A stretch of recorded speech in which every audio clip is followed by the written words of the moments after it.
Hey there, cardomancers. April here on Tarot and Witchery, and this is another installment of my Favorite Decks series. This is where I go through and I share with you a deck or decks that I'm in love with, and I talk about how I use it, and I hope that you'll be inspired. So let's jump into the deck that I've chosen to share with you this week. This deck I actually unboxed on one of my consumerism videos that I did out in the forest.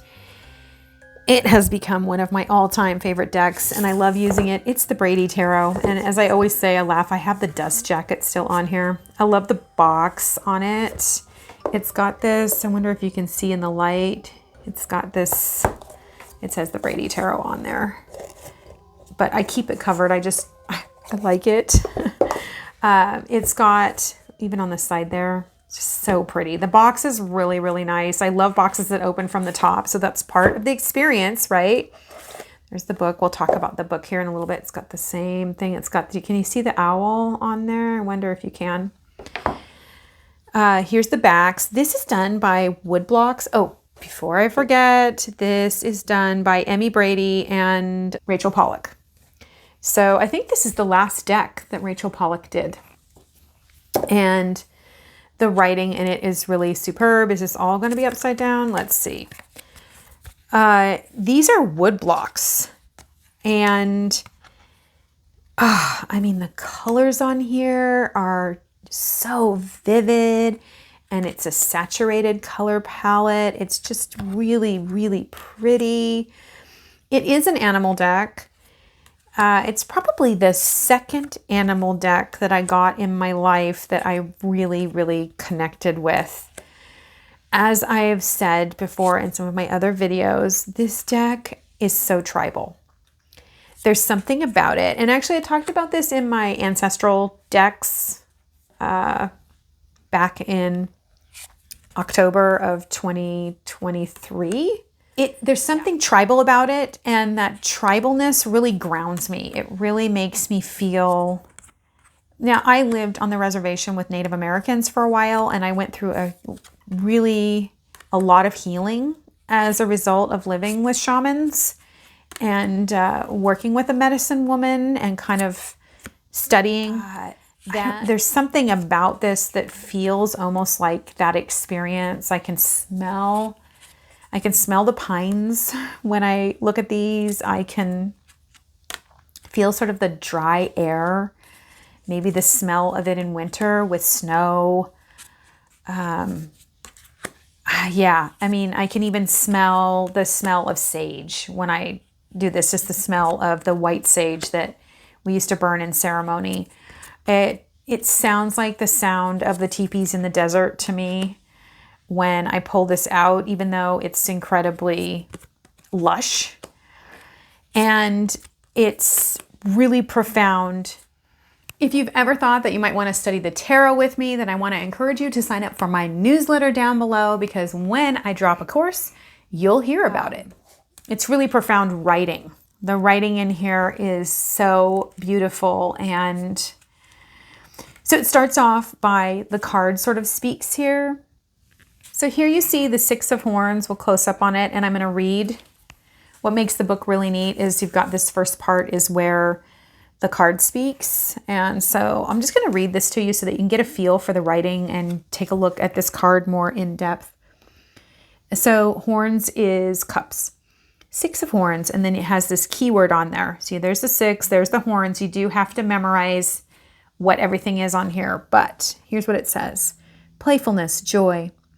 Energy that is young, spirited, and active for no reason other than pleasure and exuberance. Because the creatures are all young, the card can indicate nostalgia, looking back at childhood as a time of simple, uncomplicated pleasure. Such nostalgia can distort our actual experience, for it leaves out childhood's insecurities and fears. But the emphasis here is on happiness in the moment. It may not last, or we may not think we have no time for such simple play, but the card reminds us how valuable joy and friendship can be. And so then it talks about the animals on here, and I really love that. So she goes into the river otters, and then she talks about, in many of the drinking horn cards, The creatures use the horns in some way. Either they themselves drink the water or the water nourishes the plants. Here, the horns resemble posts in a playground, their sole purpose being an opportunity for delight. What an interesting thing to take the cups and look at it as not something that's used for drinking or a vessel for holding, but simply for the purpose of pleasure. So I think that this deck, in many ways, will redirect my mind to think about things differently. I live in North America, so I really connect with all of the animals that are in here. The last paragraph here says, with some decks, the Six of Cups hints at nostalgia as a kind of illusion, possibly even covering up painful memories with a veneer of happiness. Here we see genuine happiness. Any negative touches would have to come from other cards in this reading. So basically the idea is that she tries to create a new way to look at the tarot. And I feel like this deck sort of merges Rider-Waite-Smith and Thoth. You'll find that some of the keywords are the same as they are in the Thoth. So if that's something that you've been studying or familiar with, you'll appreciate that. Yet it's Rider-Waite-Smith inspired. This deck really grounds me. When I want to be grounded and I want to feel like I'm going back to something that ties me to the land and opens me up to the magic of being a part of this earth and the life that springs out of that connection, this is that deck. There's something about this.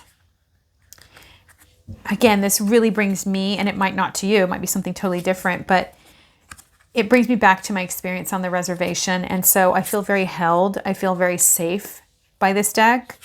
And I feel as though I can be a part of the dance of Gaia and really see into it in a way that is meaningful and extremely practical.